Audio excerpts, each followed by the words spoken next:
Hello everyone, welcome back. This is, sorry the air's going. This is Dark Truths About the Atheist Mind, Genius of Islam, Episode 2. Episode 1, I was hit and miss on. This one I'm going to break down into two parts. It's just past the 25-minute mark. For people who don't know why I do that, a video over 25 minutes, for me, a 25-minute video on average length of view is about 11 minutes.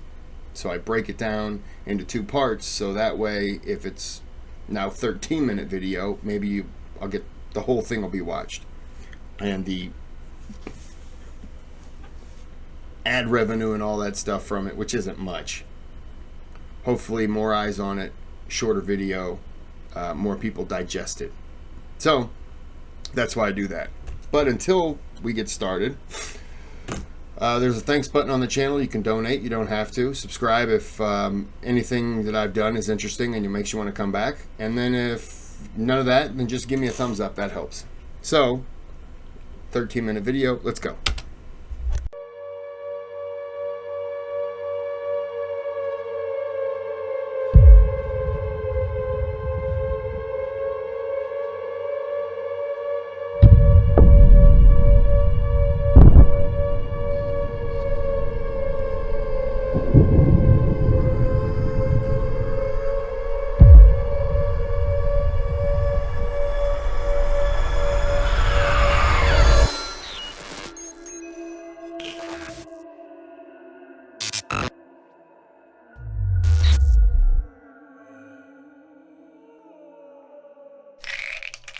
Can you take a pill that will kill your soul? In the novel The Giver, people take a government-mandated pill to kill their emotions and desires. The pill also makes them colorblind and interferes with their memory. In the classic sci-fi novel Brave New World, authorities keep the population enslaved through a happiness-inducing pill called Soma. Published in 1886, Dr. Jekyll and Mr. Hyde tells the tale of a chemical serum that transforms the mild-mannered Dr. Jekyll into a murderous villain with no conscience and a thirst for blood. In the postmodernist novel Thus Spoke Zarathustra, the main character transcends the limited nature of man to become the Übermensch, the Overman. He says, "You must be ready to burn yourself in your own flame. How could you rise anew if you have not first become ashes?" According to Nietzsche, the author, the Overman makes himself into his own god by willing himself to become the standard of all value and meaning. He then declares, "God is dead." In all of these works, there's a fine line between cultivating human nature and destroying human nature. Human nature is an obstacle to be either buried or transformed or transcended, often with horrific consequences. But what is human nature? Humans are born with a heart, a brain, 2 eyes, 2 hands, but we're also born with certain inbuilt emotions, instincts, behaviors, desires, and intuitions. Why do you salivate when looking at a delicious meal? Why do you feel cleansed with water? Why are you repulsed by rotting flesh? Why do you want to hug and embrace loved ones? Are these things you learn from your culture? Not at all. These are natural reactions that all humans have. But beyond reactions and feelings, we also have natural intuitions. An intuition is a belief that you don't necessarily know you have, but how is that possible? How can you have beliefs that you are not consciously aware of? Imagine a little girl playing on a swing and a boy roughly pushes her off. What do you think about such an action? We all have a strong intuitive belief that the boy did something wrong. But where did that intuition come from? Did you have strong beliefs in your mind specifically about little boys pushing little girls off of swings? Probably not. Imagine looking at a table. On top of the table are many loose objects. Someone comes and violently moves the table. What do you expect to happen to all the loose objects? We all have a strong intuitive belief that they'll fly off. But where did that intuition come from? Did you have strong beliefs in your mind about how objects on a table behave when the table is moved? You might think that your expectation about the table is based on a lifetime of experiences with gravity. But psychologists have done this experiment with infants.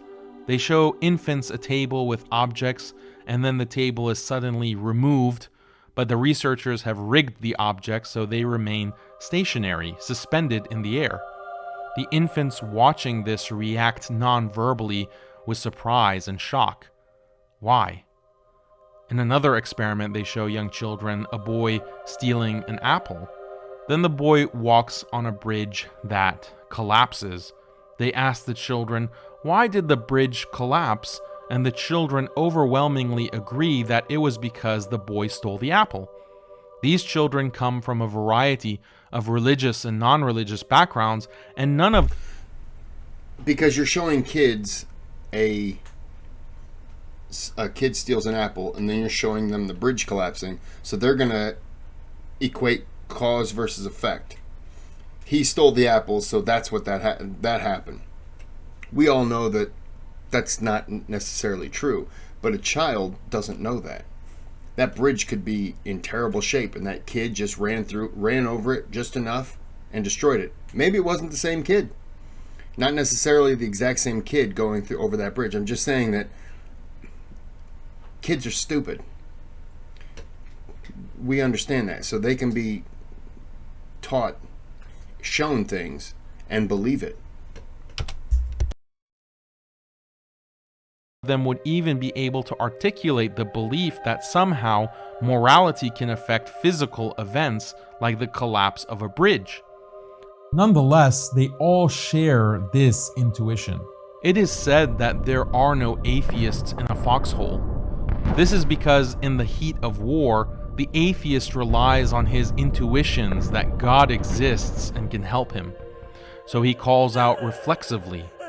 Similarly for the atheist at sea, when the dark storm blows, tall waves batter his ship, and the watery grave beckons, the sailor cries out, "Oh God, save me." This is not because the atheist sailor consciously believed in God all along but kept it a secret. Rather, the belief in God is a deep human intuition that's not always conscious, but can nonetheless manifest itself in extreme situations. People have hundreds and thousands of unconscious intuitions about everything. But is it true that all people are born with this intuition about the existence of God? Despite the oppressive power of secularism, a surprising 80 to 90% of all human beings on the planet today still believe in God, even if many don't believe in organized religion. Not only that, but people across all developed cultures historically have a virtually identical concept of God. Yes, most religions are polytheistic, but except for a minority of small hunter and gatherer tribes, all civilizations, even the polytheistic ones, believed in a singular all-powerful God. Beyond the so-called Abrahamic faiths, even religions like Hinduism, Taoism, Confucianism, ancient Greco-Roman religion, despite all their differences, nonetheless share this universal notion of one supreme being who's created and maintained the universe. Justin Barrett, American psychologist, lists the primary characteristics of this universal notion of God. He's the all-knowing, all-powerful supreme being responsible for the creation of the universe. He has a mind, has a will, is immortal. He controls the past, present, and future. He created the universe for a purpose and has set a moral order. He communicates with people and rewards or punishes them. But he doesn't have a body and is invisible. How is it possible that so many people from so many different parts of the globe and at different times in history not only independently came to the same conclusion about the existence of God, but also agree on the primary attributes of God? It would be impossible for such alignment to arise purely by chance. The answer is human nature. Humans naturally are born with an intuitive God concept. Belief in God is ingrained in us as a species. It's a Yes and no. We're more attuned to a God today because of all the religions, but back in the days they believed in the sun and a bunch of things. Yes, it's inherent that we would believe in something, but people believed in anything and everything. You know, people sacrifice things. I'm just saying that we have a better understanding now than they did back then. But back then you could have said, oh, you know, hold on. You could have said, you know, oh, if I get a good crop in this year, the sun has to be the reason, or, you know, da da da. Then you get a good crop, and then people start, oh, well, you know, oh, Joe, he had a good crop this year. I'm going to pray to the sun just like he did. But I'm just saying, people will follow if something good happens, and you, oh, well, I prayed to the moon. People, oh, okay. I prayed to the cicada gods. Oh, okay, yeah. Every 17 years? Yep, that's what I did. So, I mean, people inherently would follow someone else if something good happened to them. If you were saying, yes, I believe in a God, and every single day something bad happened to you, no one would want to follow that God or pray to him. No, I'm not following Joe's God. He got in a car accident yesterday. Today he lost a finger. Tomorrow he'll probably fall down some stairs. You would never want to pray to that guy's God. You're like, look, whatever he's doing, you just keep that God over there. Because, yeah. So, I lost my track of what I was saying. Part of what makes us human, and this is the consensus in psychology and cognitive science. Paul Bloom, professor at Yale, writes that the concept of a supreme being is natural. Deborah Kellerman, professor of psychology, even goes so far as to say that children are born intuitive theists. What makes the God concept so naturally compelling to the human mind is that it is interconnected with other deep human emotions about the world. Causation is one example. From early childhood, we intuitively believe that nothing occurs without reason. Everything has a cause, and causes have their own causes, and so on in a causal chain. Anyone who's talked to children has experienced this firsthand. Your child asks you, "Why does it rain?" You reply, "Because the clouds release stored water." But why does that happen? Because the sun heats up water that turns it into steam that forms clouds. But why? Unless it's stopped, this questioning from children would continue indefinitely. We're born with this natural intuition to seek out ultimate causal ends. This intuition about causation supports the notion of a supreme being, which is why many religions independently produced cosmological arguments as proof for the existence of God. One ultimate cause is necessary to explain the existence of the universe. Humans also have innate intuitions about order and design. From childhood, we innately believe objects around us are purposefully created. When children in studies are asked about the origins of natural things like plants, animals, mountains, they recognize that these things are not man-made, but were made for a purpose. For example, flowers were made to make the world beautiful. Puppies were made to play with children, and so on. How can something both be made for a purpose, but not be man-made? For children, the answer is obvious. God made it. Olivera Petrovich, Oxford researcher, Tested Japanese and British children from ages 4 to 7 by showing them photos of natural objects and man-made objects.